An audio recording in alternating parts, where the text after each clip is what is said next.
The no-wall deal that ended the government shutdown was a bitter pill for voters who sent President Trump to the White House, but they say they're still backing him as the border security fight with Democrats enters round 2. Some conservative pundits blasted the president for caving to House Speaker Nancy Pelosi, but voters contacted by the Washington Times said they aren't holding the setback against Mr. Trump. "I haven't lost any confidence in him or faith in him," said Brian McKenna, 73, a retired police officer in Stuart, Florida. "I'm dumbfounded that people in this country don't see the problem down at the border. The whole issue is about somebody breaking the law and the Democrats defending it. While Mr. Trump's base still wants a wall or barrier on the U.S.-Mexico border, their support for the shutdown had slowly eroded as the impasse dragged on for 35 days. He lost on this, but his hands were kind of tied," said Gus Lester, 66, a disappointed Trump supporter on Maryland's rural Eastern Shore who said he has not yet given up on the president or his border wall. Mr. Lester, a lifelong Democrat and longtime Carpenters Union president who crossed party lines to vote for Mr. Trump in 2016, said the government shutdown had to end. "We still need the wall," he said.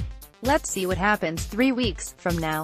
The president's agreement with Democrats calls for House-Senate negotiations on funding for the Department of Homeland Security and Border Security, with a deadline of Feb.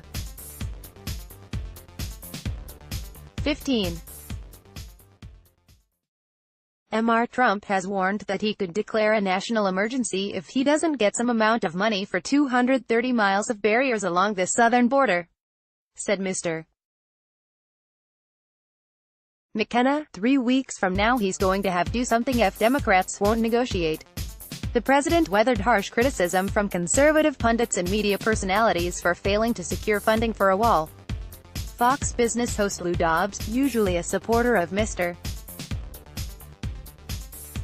Trump, said of the agreement to end the shutdown, "Illegal immigrants are surely pleased at the prospect they may soon jump to the front of the line while legal immigrants aren't even part of the discussion in the nation's capital." Conservative activist Ann Coulter called Mr. Trump a wimp, and lamented, "It's crazy that I expect a president to keep the promise he made every day for 18 months, a senior White House official said dismissively of Ms. Coulter. The President of the United States isn't going to react to what somebody is screaming on Twitter. The official said that Mr. Trump has succeeded in elevating border security in the conversation, and that negotiations over the next 3 weeks will target at least 30 House Democrats serving in districts that Mr. Trump won in 2016, including 22 freshman lawmakers. Nancy Pelosi has been totally hijacked by the left wing, the senior official said. Mr. Trump hears from Democrats. They know their leadership isn't representing their districts. Given those dynamics, the senior official said the president's approach will be, "Okay, government's open. Let's talk." A letter written by first-term Rep. Elaine Luria, Virginia Democrat, and signed by more than 30 House Democrats last week called for a vote on the president's border security proposal after government reopened. White House Deputy Press Secretary Hogan Gidley said, "The dam was beginning to break on the Democrat side and we could get something accomplished. That's why the president decided to open the government." But others noted that 6 GOP senators had voted last week for the Democrats' plan to reopen government without wall funding, and that Mr.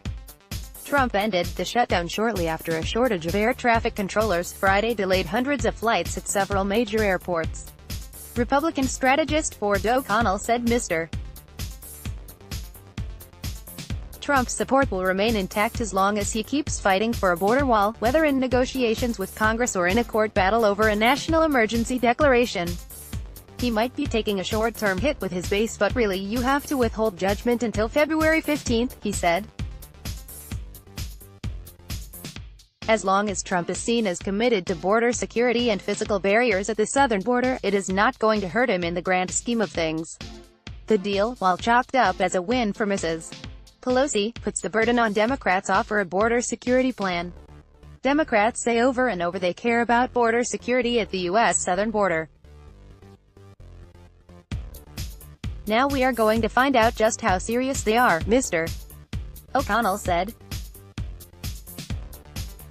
Trump is making a good faith offer and trying to govern through the legislative process, and if Congress doesn't pick up ball, I wouldn't be surprised to see him declare a national emergency. Tea Party Patriots founder Jenny Beth Martin, who met with the president and other conservative leaders at the White House last week, said the president's base is blaming Mrs. Pelosi for refusing to negotiate on border security. The whole point of this exercise is to secure the border, she said on Fox. Trump's supporters are standing with him in spite of his earlier offer of protections for nearly 1 million illegal immigrants and people with temporary protected status. He's been willing to go further than some people may even want him to do who are his supporters, Ms. Martin said, but they understand. They're trying to give him the leeway to negotiate. She, Mrs. Pelosi, hasn't been willing to do that at all. Hispanic faith leaders who met with Mr. Trump at the White House Friday just after the shutdown ended told him they support his efforts on border security. "You've done a very good job being the leader we need you to be," Pastor Ramiro Peña of Christ the King Baptist Church in Waco, Texas, told the president. "We want to say thank you for doing everything you can get aid in a humanitarian way for this crisis where we need it most, securing our borders, and providing for law enforcement and the Border Patrol everything they need." He added, "One thing you have not done, Mr. President, it is manufacture a humanitarian crisis. It's real. I'm grateful that you have shown leadership to recognize it, to call it out, and actually do something about it." The Washington Times welcomes your comments on Spot.im, our third-party provider.